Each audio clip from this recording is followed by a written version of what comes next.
ayaw ko sanang papasok sa mga salitang nasa politika. Pero talagang nasusunog na yung utak ko at ang puso at damdamin ko sa mga salita ni Mr. Escudero.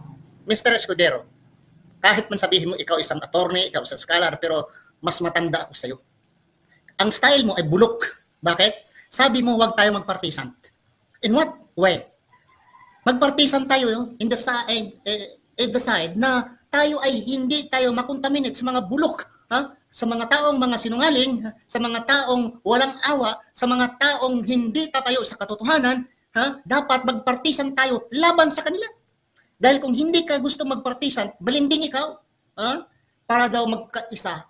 Ha? Magkaisa ka sa mga magnanakaw, magkakaisa ka sa mga sinungaling, sa mga magkakaisa ikaw sa mga taong walang nilalabanan kundi ang sarili, kundi ang kapakanan lamang sa sarili. Ha? Sana mapalitan ka na, naging President of the Senate, mapalitan ka na.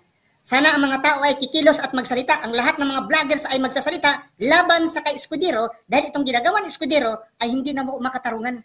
Yung contempt, ano pa yun, ayaw niyang peperma. Dahil mapara daw, hindi, wala kotak-kotak. Gusto mong, yan ang yun ang salita ni Bongbong Marcos nun. Unity team, ha? Unity team, anong nangyari? Ginamit lang parang salitang unity team para magkaisa. Pag nakaisa na, ha, nandoon na siya, siniko na yun si Sara.